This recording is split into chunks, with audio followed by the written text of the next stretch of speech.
Okay, preparing personal tax return in GovReports. This is for the students' logins into GovReports account for training purposes, or secondary users who want to use GovReport to prepare tax returns. Depending on your the administrator or the teachers or the tutors who have set up your account, you will have limited or more access to your accounts. Generally, you would have the left-hand menu, which is basically your clients and the lodgement. And because this is the brand new account or the new account, so there's not much history or say reports or any historical lodgement that I would have access from here, or any settings that I need to do for my lodgements. But my clients would normally give me the list of all the clients that I have in my account or have access to.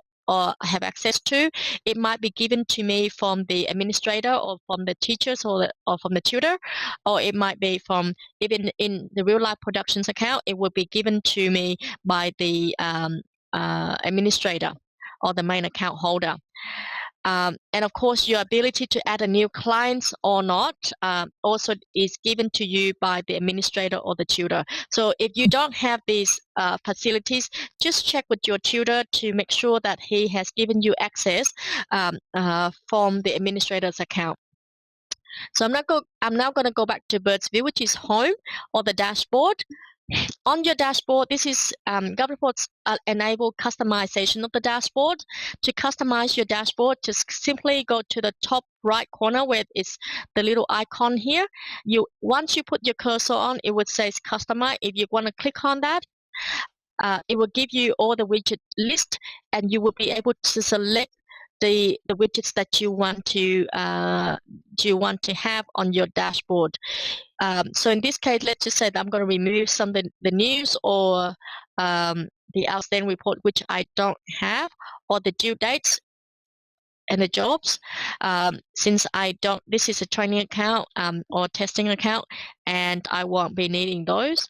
So if I click that, that will basically remove some of the widgets that I have earlier selected to be removed.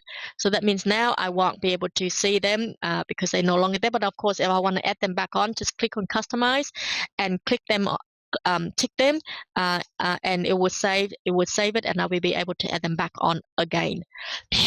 Certainly, also you can move things around where you want how you want your dashboard to look. It's entirely up to you. That's just basically the cosmetic of it. The settings, as I mentioned, because this is a training account or the testing or the secondary accounts, so the settings will normally be set up by the administrator or the main account holder, or in this case, it will be your teacher's account.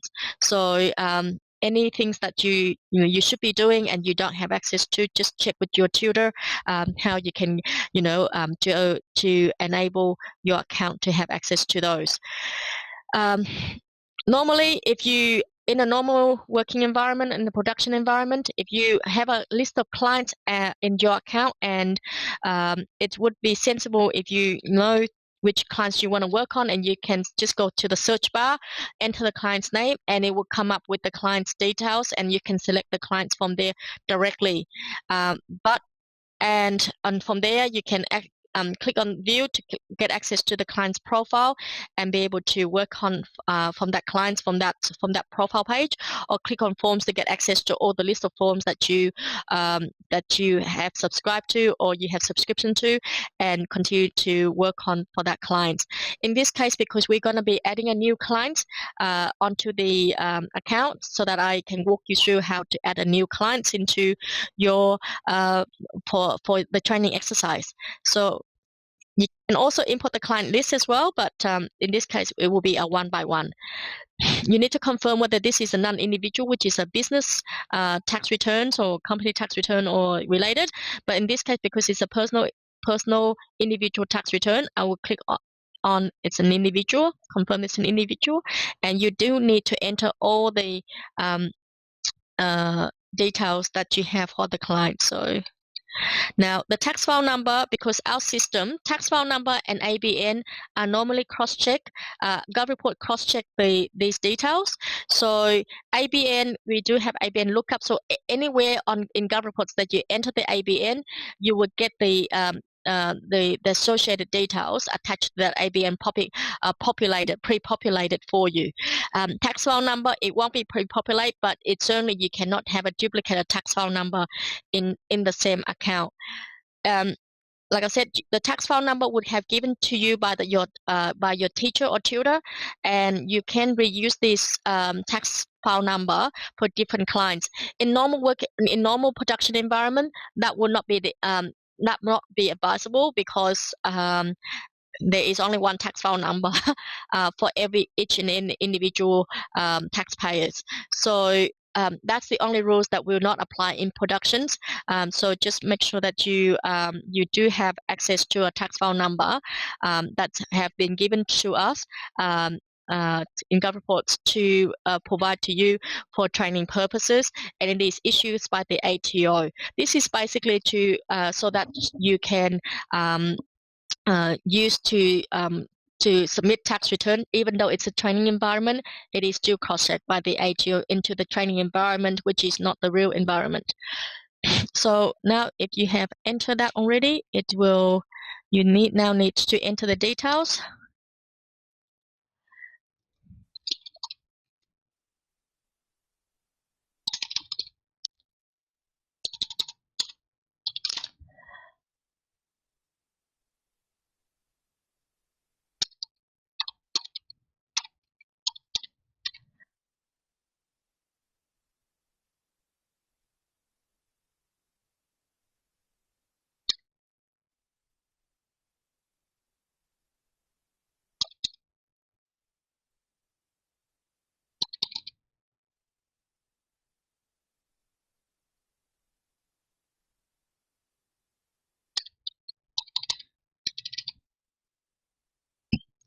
You do also, in a normal production environment, you also need to enter the email and telephone number. It is required by the ATO. In this case, it's up to you, and it will get pre-populated onto your tax return. All the information you enter here will be pre-populated onto the tax return that you later on will prepare.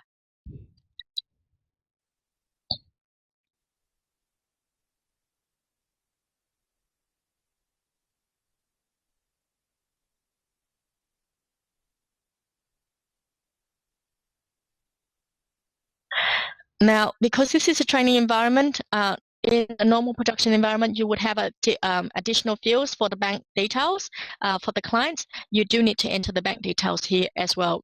Because this is a training environment, I won't be entering those details, or those fields have been removed from within the system.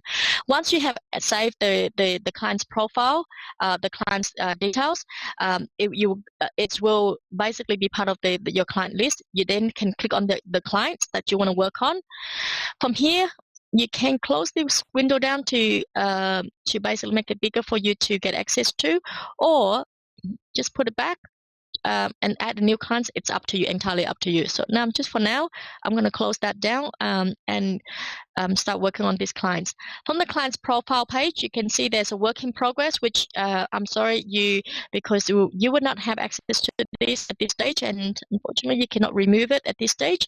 Overview will give you an overview of where the client's profile with you, and anything that you've lodged for these clients, contact details, and anything you got saved or draft will be in this.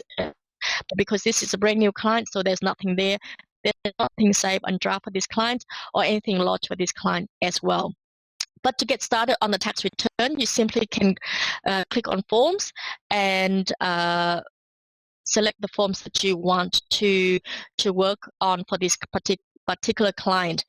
If you find something in the client's profile which you have incorrectly entered the details, you can click on edit from there, and it will take you to the overview sections of the clients where you previously entered the client's details. For now, we just assume going straight to the tax return. Once you click on the tax return, the individual tax return, it will give you the list of the financial year that you can prepare tax return for this particular client. If you have previously lodged for this tax return, personal tax return for these clients, the status would say that it's been processed, and of course, any sequence that you might have for that particular client. For this, in this case, it's a brand new client, and we haven't done any tax return. We're going to do the 2015 tax return. So I'm going to click select 2015 tax return. Once it's been processed, it would open up the form for tax return for 2015. You now can go in and fill out the forms on a section by section basis, or just click on whichever section that you want to work on directly. The details of the clients previously, that when you enter the client's details, it will be pre-populate on the first page of the tax returns form. So from here, just basically fill out the gaps or the sections that you have not got it yet.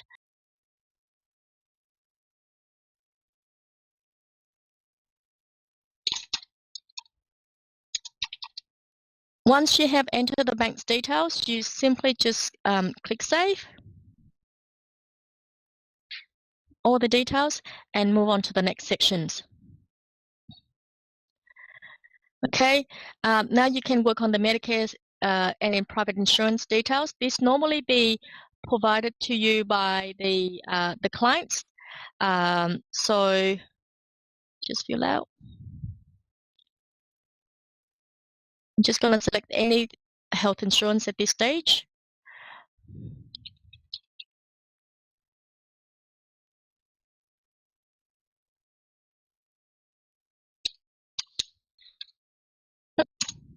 Too much.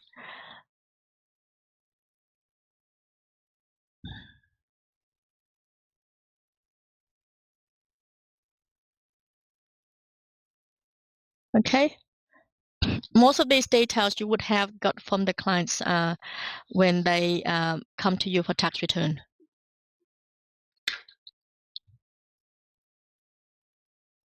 Okay, if during the financial year they have more than one health fund, you need to add in another details there. It's up to you. Now, in GovReports, anywhere if you're not too sure, we would have question mark everywhere. So if you not too sure what it is that you require there, you can just put your cursor on the question mark, and you will get the pre-populated text help text that will guide you through. Okay.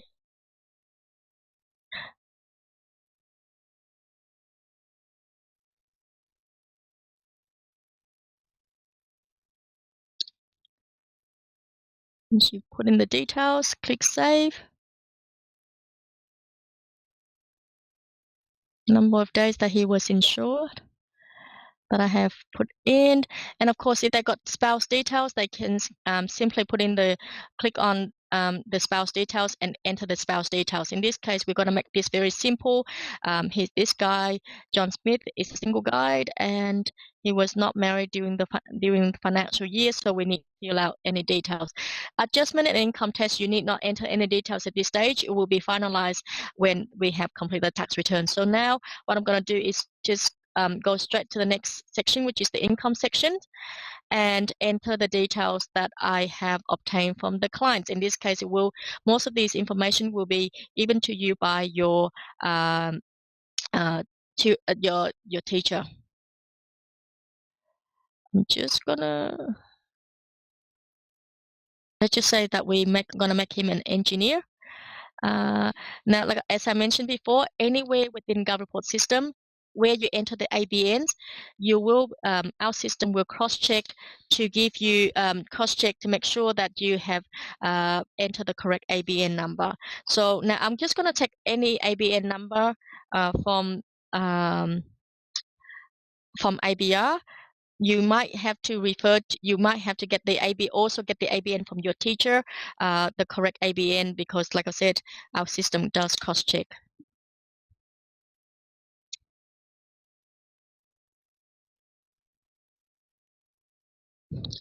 As I said, once you click next, it will pre-populate the details, the trading name associated with that ABN. So now I'm going to enter the tax returns the income from the PAYG or the group certificate that have given to me by these clients.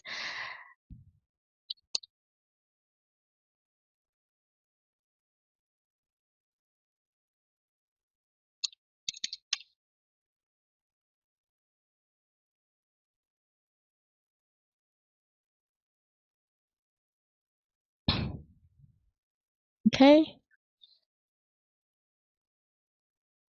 Of course, for your tax return, you just might have to enter those other information that you have to. But in this case, I'm just going to enter the interest and dividends for this particular client. So just to show you how we work, how we enter. So just for the bank interest, I'll go into just confirming. How do you spell Commonwealth?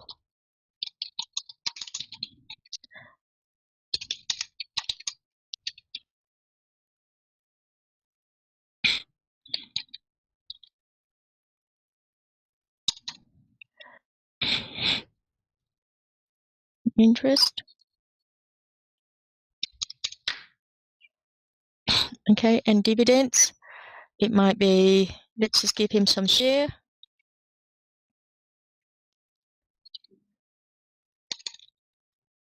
Once you enter the franking credits, the amount of franking credits and so forth will be pre-populated into the sections above. That's it. So let's make this quite simple. Like I said, if your clients or your assessments that you're working on is more complicated or have more details, just enter the details where it's appropriate. Once you enter the details, click save. Okay, and then we can move on to the next sections. If this if this clients have a properties or something like that, you can just go straight to the schedules and add the details. It might be a business related. It might be a personal a sole trader who has a business. You can click on business worksheet. But in this case, let's just do a simple one: a rental property instead of a business. We can put in the address of the rental property.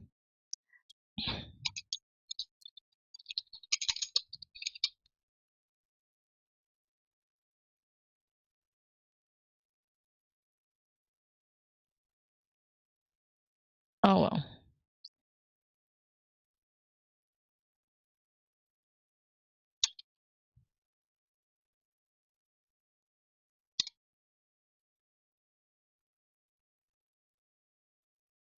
And this property has been owned by him for the 52 weeks during the financial year. He owns 100% of this property, and the rental income, let's give him 22,000 rental income during the financial year. Other income maybe 1,000. Gross rent. Now expenses. You can go in, put in the body corporate. Let's just give that.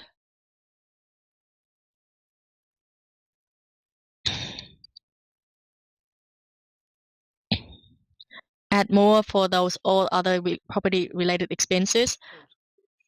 Council rate.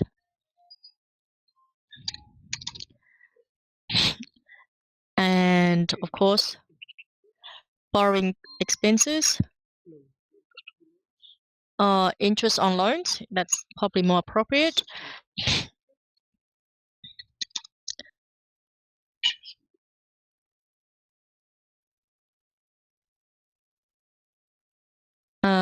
Water charges. Just give him maybe 1,200 again. Basically, so forth. So assuming this is all the expenses that he has to incur for this property, we save it. Once it's been saved, once you have enter all the income and rental, all the expenses related to the property, it will then update the tax returns, and you can it will go into the rental property schedule and show you and give you the overview of the details that you have entered. And of course, if you want to adjust or make adjustments from there, you can do so. Otherwise, that's basically, if you're happy with the schedules, close that down. That will now be added to your tax returns. Of course, along the way, if you do want to check your the errors along the way, and rather than check it all in one go at the end, you can click on errors, and it will tell you where the errors are along the way on your the tax return that you just prepare. In this case, I have entered what it says that. Okay, the telephone number might not be correct, which is okay. So now if I go back to the errors and check that, now there is no error. So everything is entered correctly. Of course, anywhere also along the way, if you want to check your, give an overview of your tax estimate of the tax return, you can click on print tax estimate, and it gives you an overall tax returns, the tax positions of the clients that you have entered. So for now, I'm just assuming that I'm happy with it, and I'm going to move on to the next sections, which is the deductions. I can go in, enter the work-related expenses. So, for example, if I have, let's just say that these clients will have been traveling to see the clients, or and so forth.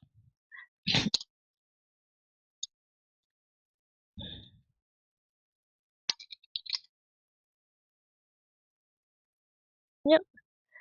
And let's just say that it's costing 1,200, and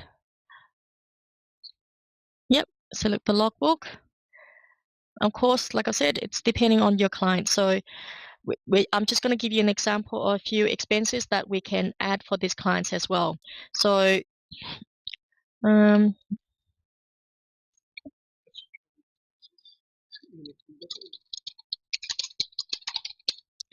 okay.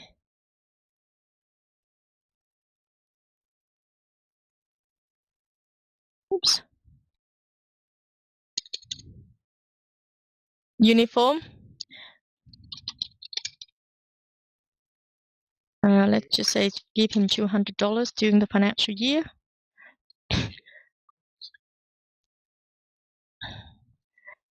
Shoe, give him some shoes as well.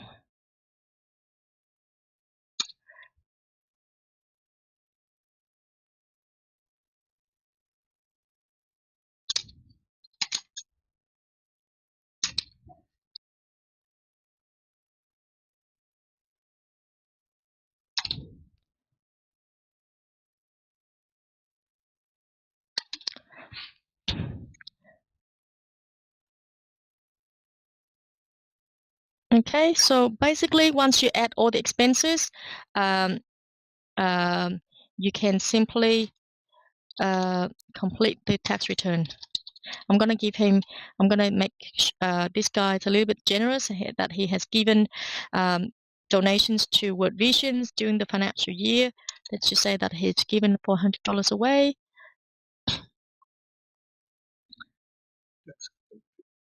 And tax agent's fee.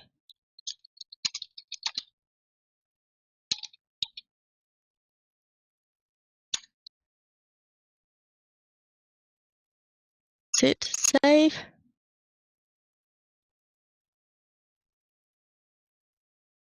So once you have entered all the expenses and deductions, you now can again you can check the errors. There's no errors, and of course, if you're happy with everything, the schedules, anything, any schedule, any deduction schedule that you want to add, you can simply click on the worksheet or the schedule and fill out the details as you need it to be. So at this stage, let's assume that I'm happy with everything. Click on the next section, declarations. Fill in the date. Put in just basically sign in the date, which is what is today's date, the 2nd, and of course enter the amount of time that I spent on doing this tax return. Just say it's taking me less than an hour. Save. and then click next. At the lodgement sections, will have a few options. Um, 3 options. Save as a draft means that you have not completed it. You save as a draft so that you can come back to it and finish it off later. Or you can save and validate means that you save it, cross-check the information, validate the information, and then later on if it's validated successfully, it means that there is no errors. You can lodge it. You can click. You can select it, the tax return, and send it off for lodgement. Or in the process, validations also means that you finalize the tax returns, and you can send it off to your clients for authorization or to sign off before you submit to the tax office for lodgement. Or you can save and validate and send for signature, um, in which case you won't have to, because our system does have digital signature. So it depends on the arrangement that the um, the administrator, the main account holder, has with GovReports, or in this case your tutor have with GovReports as well. So let's just say that I'm going to save and validate it, and just we know that there was no error, so I'm sure it's going to go straight into the save report. You can either select it, tick it off, and lots are selected if you know that your client has signed up. But in this case, if you click on the save reports, it would populate onto your list of save reports. You can close that down. If you click print, it will give you the printed versions or the downloaded versions of the tax return that you prepare for the clients earlier, the overview, and of course the details of the tax returns following. Okay, and of course where the client sign off the normal access form.